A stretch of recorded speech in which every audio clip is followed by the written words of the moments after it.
Dios les había confiado. Sabes, el mayordomo no posee lo que administra.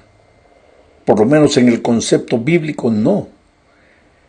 El mayordomo es apenas un siervo al servicio del verdadero dueño. En el estudio de esta semana veremos cómo muchos personajes, tanto en el Nuevo como en el Antiguo Testamento, entendieron de manera correcta el concepto de lo que significa ser un mayordomo. Empezaremos diciendo que la palabra mayordomo se encuentra pocas veces en el Antiguo Testamento, en el sentido en que la usaremos durante este trimestre. El Antiguo Testamento se enfoca más en presentar el dominio de Dios sobre todas las cosas creadas. Eso es lo que enfoca más, no tanto en definir al ser humano como su mayordomo, sino en mostrar a Dios como el dueño de todo. Es como si quisiera dejar bien claro que nada de lo que existe en este mundo le pertenece al ser humano. La palabra mayordomo en el Antiguo Testamento casi siempre se refiere a la persona que administra una casa, como por ejemplo en el caso de José, que era el mayordomo de la casa de Potifar, el que cuida, el que administra la casa. El mayordomo tenía la responsabilidad de administrar los asuntos domésticos y las posesiones de sus amos. El mayordomo era una persona de absoluta confianza. El Antiguo Testamento presenta algunas características de los mayordomos. En primer lugar, el mayordomo era un hombre de mucha responsabilidad. Los mayordomos eran elegidos no solo por sus habilidades para administrar, sino principalmente por su fidelidad. De nada valdrían sus capacidades si él no fuera fiel. Por tanto, los mayordomos tenían todo el respeto y la confianza de sus amos. En el caso de José, esa confianza es lo que lo motivó para rechazar las propuestas de la esposa de Potifar. En segundo lugar, el mayordomo sabía que lo que se les había confiado pertenecía a su amo. Él era consciente de que él apenas era un administrador y pues debería administrar los bienes de su señor como su señor administraría y no como él deseaba hacerlo. Esto es clave. Los mayordomos saben cuál es su lugar. Ellos no son dueños, son apenas administradores. En tercer lugar, cuando los mayordomos tomaban para uso propio lo que se les había confiado, o sea, cuando eran pésimos administradores, cuando frustraban la confianza del dueño, la relación de confianza con el amo se malograba y eran despedidos del trabajo. Ese es el caso, por ejemplo, que encontramos registrado en Isaías 22. Sebna era mayordomo en la casa del rey Ezequías. Por tanto, gozaba de una posición influyente, inferior tan solo a la del rey, y pues se esperaba que fuese fiel en el cumplimiento de su deber. Sin embargo, aunque debería haber dado prioridad a los asuntos de la nación y de la casa del rey, Sebna buscó la gloria para sí mismo. Usó los bienes del rey para provecho propio. Se estaba haciendo labrar en lo alto de un peñasco una tumba lujosa, comparable a la tumba del rey. Dios desde el cielo lo observó e inspiró a Isaías para darle a Sebna esta advertencia. Está registrada en Isaías 22, 17 al 19. Dice: mira que el Señor va a llevarte en duro cautiverio y te cubrirá el rostro, te hará rodar con fuerza como una rueda por el llano y así morirás. En eso acabarán tus espléndidos carros. Tú, que eres la vergüenza de la casa de tu amo, yo te arrojaré de tu puesto, te destituiré. Interesante, creo, que aquí vemos que por ser tan egoísta en el uso, en la administración de los bienes del rey, Sebna no tendría ni siquiera una tumba corriente en Jerusalén, sino que sería arrojado como se lanza una piedra para que muriera en la tierra lejana.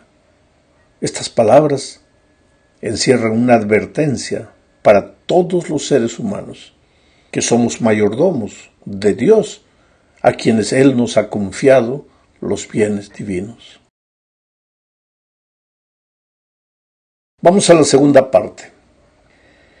Aquí veremos el concepto de mayordomía en el Nuevo Testamento. Las dos palabras básicas para mayordomo en el Nuevo Testamento son epitropos, que aparece 3 veces, y oikonomos, que se presenta unas 10 veces. Ambas palabras describen trabajos que involucran responsabilidades administrativas que el propietario le confía al mayordomo. Tanto en el Nuevo Testamento como en el Antiguo Testamento, los mayordomos se definen por lo que hacen. ¿Qué es lo que hacen? Administran. No son dueños de lo que tienen bajo su control. Ellos son apenas administradores, guardianes, mayordomos. Son cuidadores que administran o deben administrar con sabiduría lo que es ajeno, lo que le pertenece al dueño. Por eso el Nuevo Testamento describe específicamente al mayordomo como aquel que va a rendir cuentas de su administración. Lucas 16, 1 y 2, ahí Jesús mismo dice, el texto dice así: Jesús también les dijo a sus discípulos: había un hombre rico que tenía un mayordomo, el cual fue acusado de malgastar los bienes de su amo. Ese hombre llamó al mayordomo y le dijo: ¿qué es esto que me dicen de ti? Ríndeme cuentas de tu mayordomía, porque no puedes seguir siendo mi mayordomo. Ese concepto de rendición de cuentas lo encontramos no solo en esta parábola del mayordomo infiel, sino también en la parábola de los talentos, donde cada hombre al que le fue confiado los talentos debe rendir cuentas de lo que hizo con ellos.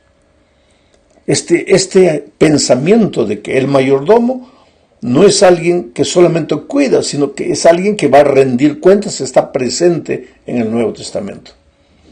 Debemos decir algo más. El concepto de mayordomo en ambos testamentos es muy parecido, pero en el Nuevo Testamento se expande el concepto más allá de la simple administración doméstica y de la rendición de cuentas de una casa.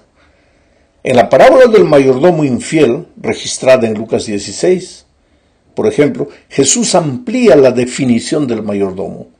La lección va más allá de la pésima administración de un mayordomo infiel, sino que la parábola entra en una aplicación espiritual que hace el propio Señor Jesucristo. Jesús utiliza el término mayordomo en forma metafórica. Dice que el mayordomo sabio está listo para el regreso del Hijo del Hombre y describe al mayordomo infiel como alguien que ha dejado de preocuparse porque el amo demoró en regresar. Quiere decir, el mayordomo infiel se ha convertido en un tirano, se ha vuelto abusivo con los que le rodean. Ya no es un modelo de buenas obras, ni un administrador de la gracia.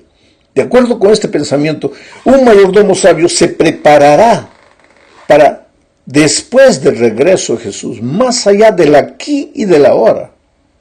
Veamos, para completar este concepto, lo que dice primera a los Corintios capítulo 4, versículos 1 y 2. Dice: todos deben considerarnos servidores de Cristo y administradores de los misterios de Dios.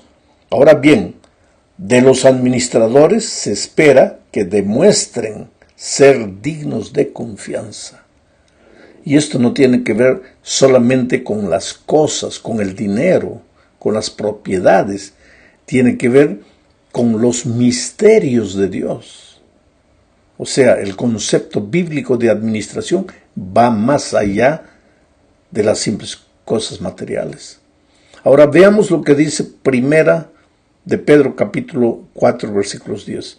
Ponga cada uno al servicio de los demás el don que haya recibido y sea un buen administrador de la gracia de Dios en sus diferentes manifestaciones.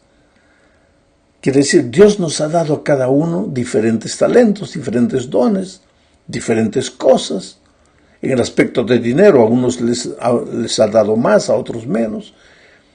En el aspecto de los dones espirituales, a unos les ha dado más, a otros menos. Eso está claro en la parábola de los talentos, donde uno recibe 5, el otro recibe 3, el otro recibe 1, pero no hay nadie que no haya recibido por lo menos un talento. Así son las cosas con Dios. Pero tanto el de 5 como el de 1 van a tener que rendir cuentas. No es porque uno recibió menos que el otro que puede dormir y puede administrar mal lo que recibió. Vamos a la tercera parte. Aquí veremos que Dios nos ha hecho también mayordomos de sus misterios, no solo de las cosas materiales. Leamos lo que dice Colosenses capítulo 2, versículos 2 y 3. Aquí Pablo registra una razón por la cual oraba en favor de los creyentes. ¿Y por qué oraba? Dice, para que su corazón, el corazón de los creyentes, se anime y para que permanezcan unidos en amor, hasta que alcancen todas las riquezas que provienen de la convicción y del entendimiento, para que conozcan el misterio de Dios el Padre y de Cristo, en quien se hallan escondidos todos los tesoros de la sabiduría y del conocimiento. ¿A qué misterio se refiere Pablo aquí? Básicamente al misterio de la salvación. Sí, porque la salvación, mi querido, es un misterio. Jamás la mente humana podrá entenderla por completo. En la eternidad seguiremos estudiando el misterio del amor divino y nunca lo entenderemos por completo. ¿Cómo un Dios de amor? ¿Qué necesidad tenía un Dios de amor? Un Dios eterno, de enviar a su Hijo a este mundo para morir, para rescatar una raza rebelde. El ser humano no puede entender eso. Ese es un misterio. Como un Dios eterno se hizo carne en la persona de Cristo. Un misterio. A veces nosotros queremos entender todo, explicar todo en el mínimo detalle. No podemos. Ahora, el hecho de que no podemos entender no quiere decir que no debemos estudiarlo. Pero debemos entender que el misterio divino es un misterio y se nos ha confiado ese misterio de la salvación. Así como el misterio de la salvación, hay muchos otros misterios en esta vida. Preguntas que nos hacemos y que aparentemente no tienen respuestas. ¿Por qué un niño nace deficiente? ¿Qué culpa tiene? ¿Por qué un niño de 3 años muere en un accidente terrible? ¿Dónde está el Dios de amor? Misterios. Misterios que no entendemos. ¿Por qué los ricos vencen y los fieles a Dios muchas veces sufren derrotas? Misterios, son misterios que no podemos entender. Y Dios nos colocó como administradores de esos misterios. ¿Qué significa? Que nosotros, con nuestra actitud, con nuestra manera de vivir, debemos mostrar al ser humano que para creer en las cosas divinas no es necesario entender todo. Hay que creer. Y creer significa confiar. Y confiar no se confía en alguien que no se conoce. Para confiar hay que conocer. ¿Cómo puedes confiar en Dios si no lo conoces? ¿Y cómo puedes conocerlo si no convives con Él? Por lo tanto, estudiar la palabra de Dios, orar todos los días, compartir el Evangelio con otros. Esas son las maneras de convivir con Dios. Y cuanto más convives con Dios, más confías en Él. Y entonces los misterios no te incomodan porque aunque tú no entiendes las cosas, tú crees. ¿Te acuerdas del paralítico que estaba en el estanque de Betesda? Jesucristo se aproximó de él y le dijo, levántate, toma tu lecho y anda. Si el paralítico hubiera dicho, pero Señor, ¿cómo me voy a levantar si estoy paralítico? No me siento sano. Pues se hubiera quedado paralítico el resto de la vida. pero aunque no sentía nada, aunque no entendía nada, creyó en la palabra redentora, se levantó y anduvo. Muchos de nosotros estamos paralíticos en la vida espiritual, arrastrando nuestros sueños en esta vida.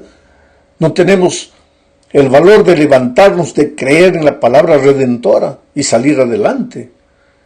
Pues nuestra vida como creyentes debe ser un ejemplo para las personas que no conocen a Jesucristo. Por en ese sentido somos administradores de los misterios divinos. En la cuarta parte veremos que también somos administradores de la verdad espiritual. Aquí encontramos otro pensamiento que va más allá de las cosas materiales. Dios nos confió también su verdad, la palabra de su verdad, la verdad de su palabra. Somos mayordomos de la palabra. ¿Cómo deberíamos cumplir nuestra misión con relación a su palabra? Por lo menos de tres maneras. Primero, estudiándola. El cristiano tiene que estudiar la palabra de Dios. Estudiar la palabra de Dios no es leer y salir corriendo. Estudiar la palabra de Dios es sentarse, meditar, analizar, masticar espiritualmente cada versículo. Sentarse, leer un versículo y levantar los ojos al cielo y decir, Dios mío, ¿qué me quieres decir a través de este estudio, a través de este texto? Entonces estás estudiando realmente la palabra de Dios. Pero eso es tu primera responsabilidad con la palabra. La segunda, vivirla. Porque de nada te vale estudiar la palabra de Dios si no la vives. El otro día alguien me dice, pastor, mira, yo estudio la palabra de Dios, pero no funciona. ¿Cómo no funciona? Si nunca la has practicado, ¿cómo no funciona? Si tú me das una receta para preparar un plato delicioso y yo no la sigo, pues nunca me va a salir el plato. Tengo que seguir la receta. Pues en su palabra Dios te muestra cómo vivir, cómo ser feliz, cómo crecer en esta vida. Pero tienes que seguirla. Si no la sigues, ¿cómo te va a funcionar la receta? Entonces, nuestra responsabilidad con la palabra, primero, hay que estudiarla. Segundo, hay que vivirla. Y tercero, hay que compartirla. Porque de nada te sirve la palabra solo si la estudias y la vives, pero no la compartes. Hay que salir, hay que contar lo que has estudiado, lo que ha traído paz a tu corazón. Hay que compartir la palabra con otras personas. Llegamos finalmente al término de este estudio hablando de nuestra responsabilidad como mayordomos. Los mayordomos sabios son personas responsables. Eso significa que el mayordomo fiel, sabio, acepta la responsabilidad personal y por causa de esa responsabilidad, primero, piensa antes de decidir y segundo, piensa antes de hacer cualquier cosa. Tiene en cuenta que debe hacer las cosas no como a él le gustaría, sino como al dueño le gustaría. ¿Y dónde encuentras tú descrita la manera de hacer las cosas que le gustaría al dueño de todo, o sea Dios? En su palabra. Por lo tanto, en la medida que estudias su palabra, pues vas a saber cómo Dios quiere que administres las cosas. No solo las cosas, sino también el misterio del Evangelio y el misterio de su palabra y todo. Pero hay que estudiar la palabra para saber cómo el dueño de todo piensa, y entonces tú como mayordomo vas a administrar de esa manera. La sierva de Dios en el libro Testimonios para la Iglesia, volumen 7, página 168, dice: Dios desea colocar al hombre en una relación directa con Él. Esto es maravilloso. Dios desea colocar al hombre en una relación directa con Él. Él, Dios, conoce el principio de la responsabilidad personal en todos sus tratos con los seres humanos. Responsabilidad personal. No te escondas en los otros, es tu responsabilidad personal. Dios intenta promover un sentido de dependencia personal y mostrar la necesidad de una dirección personal. Sus dones son confiados a los hombres en forma individual. Cada persona ha sido hecha un mayordomo de responsabilidades sagradas. Cada una debe cumplir su tarea de acuerdo con las indicaciones del dador. Y cada una debe rendir cuentas a Dios del desempeño de su mayordomía. Mira cuántas veces se enfatiza la palabra personal, personal, personal, individual. El problema es que nosotros a veces nos escondemos en medio del grupo. La iglesia está haciendo, la iglesia no está haciendo. Yo con todo respeto, con toda cortesía, pero para enfatizar el pensamiento te diría, tú no te preocupes tanto por la iglesia, preocúpate por ti, a final de cuentas tú eres la iglesia. La iglesia